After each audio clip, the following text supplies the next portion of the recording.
मध्य प्रदेश में बीजेपी ने राज्यसभा इलेक्शन से ठीक पहले और नामांकन के आखिरी दिन तीसरा उम्मीदवार उतारकर मध्य प्रदेश का सियासी पारा गरमा दिया है। हर तरफ मध्य प्रदेश की तीसरी राज्यसभा सीट को लेकर चर्चा हो रही है। ये सीट वैसे तो अगर बीजेपी तीसरा उम्मीदवार नहीं उतारती तो माना जा रहा था कि कांग्रेस के खाते में जाती। मीनाक्षी नटराजन को कांग्रेस ने प्रत्याशी बनाया है, लेकिन अब बीजेपी ने तीसरा उम्मीदवार उतारकर इस चुनाव को, खासतौर पे तीसरी सीट के इलेक्शन को काफी दिलचस्प बना दिया है। आपको बता दें कि भले ही बीजेपी ने तीसरा उम्मीदवार उतार दिया हो, लेकिन इससे पहले मध्य प्रदेश बीजेपी के कई नेताओं के ऐसे बयान देखने को मिले थे जिससे ऐसा लग रहा था कि शायद बीजेपी केवल 2 ही उम्मीदवार उतारेगी और तीसरे उम्मीदवार उतारने पर विचार नहीं कर रही है। लेकिन आखिर अचानक से ऐसा क्या हुआ जो बीजेपी ने तीसरा उम्मीदवार उतारा?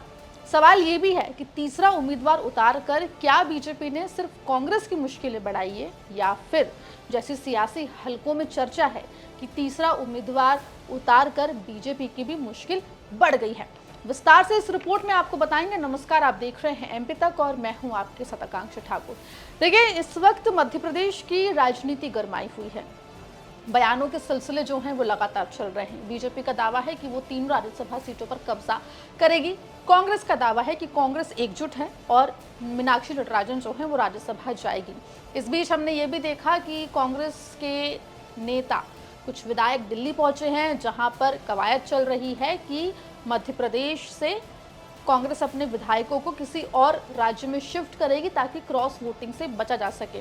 वहीं आपको बता दें कि बीजेपी नेता लगातार ये दावा कर रहे हैं कि उनके पास भले ही विधानसभा में संख्या उतनी ना हो जितने में वो तीसरा विधायक जिता सके, लेकिन उस संख्या को वो पालेंगे। भारतीय जनता पार्टी के तीसरे प्रत्याशी के रूप में हमारे पार्लियामेंट्री बोर्ड द्वारा राज्यसभा के नाम निर्देशन पत्र में महेश केवट जी द्वारा फॉर्म का जमा कराया गया। मुझे इस बात का संतोष भी है कि हमारी पार्टी ने अपनी गौरवशाली परंपरा के अनुसार फिर एक बार तीसरा प्रत्याशी भी डाल करके भविष्य में हम अपनी तीनों इस राज्यसभा की सीट के निर्वाचन में निर्वाचित होकर रहेंगे।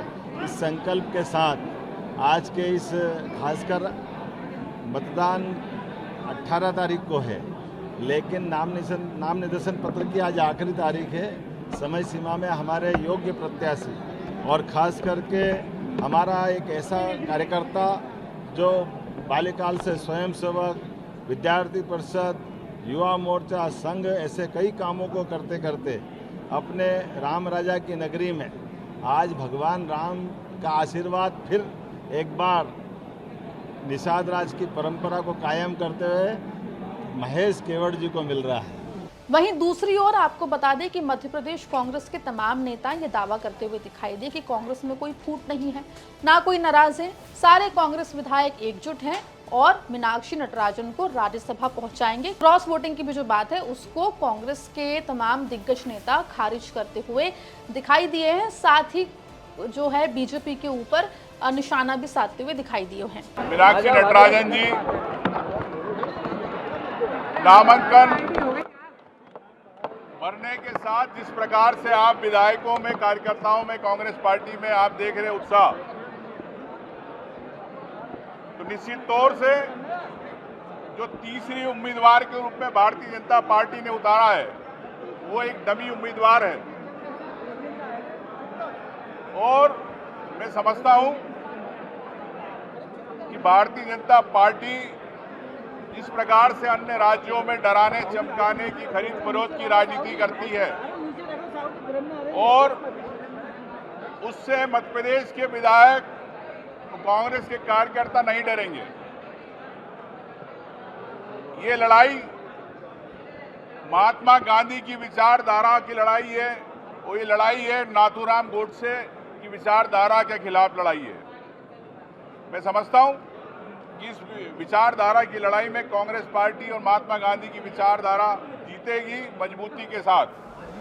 देखिए, मध्य प्रदेश में महेश केवट जो कि बीजेपी के तीसरे प्रत्याशी हैं और कांग्रेस प्रत्याशी मीनाक्षी नटराजन ने अपना नामांकन तो दाखिल कर दिया है, लेकिन सवाल ये उठ रहा है कि कुछ दिनों पहले तक जो बीजेपी ये दावा कर रही थी कि तीसरा उम्मीदवार नहीं उतारा जाएगा, खुद मध्य प्रदेश बीजेपी अध्यक्ष हेमंत खंडेलवाल ने मीडिया से बात करते हुए ये बात कही थी कि पार्टी तीसरे उम्मीदवार को उतारने पर विचार नहीं कर रही है। ऐसे में आखिरी में ऐसा क्या हुआ जो बीजेपी को तीसरा उम्मीदवार उतारना पड़ गया।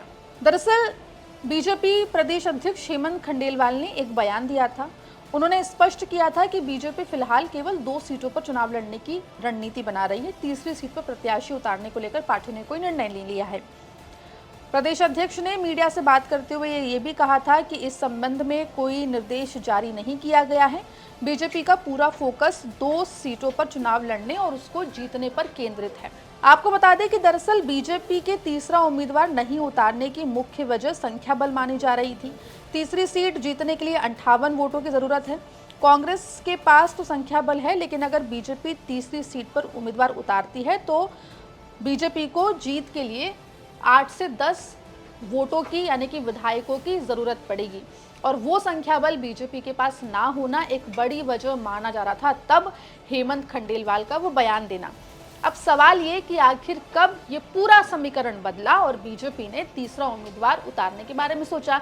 दरअसल जैसे ही कांग्रेस ने मीनाक्षी नटराजन के नाम को आगे किया, मध्य प्रदेश कांग्रेस में खलबली मच गई।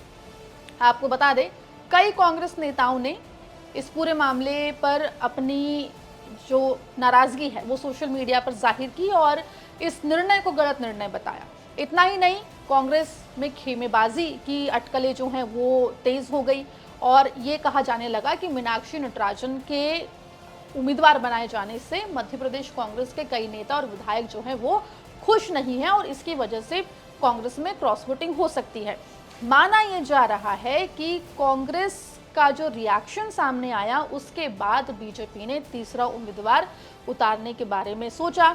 आपको बता दें कि रविवार को काफ़ी लंबी बैठकें जो हैं वो मध्य प्रदेश के मुख्यमंत्री डॉक्टर मोहन यादव के निवास पर यानी कि सीएम हाउस में चली और कई चरणों की बैठक के बाद रविवार को ही देर रात महेश केवट का नाम जो है वो बीजेपी के द्वारा जारी किया गया। इतना ही नहीं, पैनल में 7 नेताओं के नाम शामिल थे, ये भी खबर है। इसके अलावा आपको बता दें कि 7 नेताओं के नाम जो है वो सेंटर में भेजे गए, जहां से हरी झंडी मिलने के बाद फिर बीजेपी ने मध्य प्रदेश से महेश केवट के नाम पर मुहर लगाई है।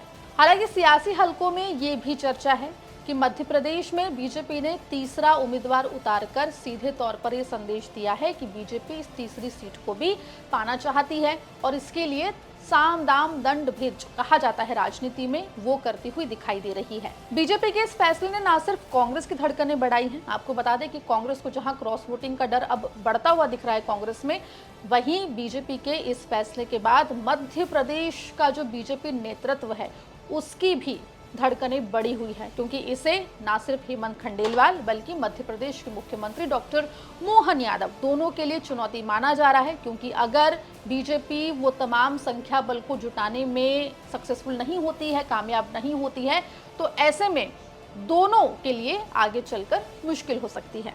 सियासी हलकों में महेश केवट को चुनावी मैदान में उतारने को उत्तर प्रदेश के चुनावों से भी जोड़कर देखा जा रहा है। देखिए, सियासी जानकारों की अगर माने तो बीजेपी उत्तर प्रदेश चुनाव से पहले एक संदेश देती हुई भी दिखाई दे रही है, क्योंकि मध्य प्रदेश से बुंदेलखंड क्षेत्र से निवाड़ी से आने वाले महेश केवट को तीसरा प्रत्याशी बनाया है। तो उत्तर प्रदेश में चुनाव से पहले बीजेपी एक संदेश देने की कोशिश कर रही है कि पार्टी जो है वो ना सिर्फ उत्तर प्रदेश बल्कि दूसरी जगहों पर भी जो समुदाय है उनके लोगों का ध्यान रख रही है।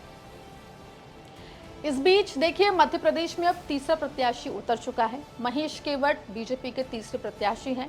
मध्य प्रदेश के मुख्यमंत्री डॉक्टर मोहन यादव, हेमंत खंडेलवाल और तमाम दूसरे बीजेपी के दिग्गज नेता उनका नामांकन दाखिल करवाने गए थे। ये भी आपको याद दिला दें कि साल 2016 में भी ऐसी कोशिश बीजेपी के द्वारा की गई थी। तब बीजेपी नेता विनोद गोटिया मैदान में उतरे थे, लेकिन उनका पर्चा निर्दलीय भराया गया था। लेकिन इस बार बीजेपी पूरे दमखम और जोर शोर के साथ तीसरी सीट पर अपना उम्मीदवार उतारती हुई दिखाई दे रही है। और मुश्किल आपको बता दें सिर्फ कांग्रेस के लिए नहीं बल्कि बीजेपी के लिए भी है, क्योंकि जहां कांग्रेस को क्रॉस वोटिंग का डर है तो वहीं बीजेपी को भी इस बात का डर है कि क्या वो संख्या बल जुटा पाएगी जो उनके तीसरे उम्मीदवार को जिताने के लिए काफी होगा। इस पूरे मामले पर आपकी क्या राय है, कमेंट सेक्शन में जरूर लिख के बताएं और मध्य प्रदेश जुड़ी तमाम खबरों के लिए बने रहिए एमपी तक के साथ।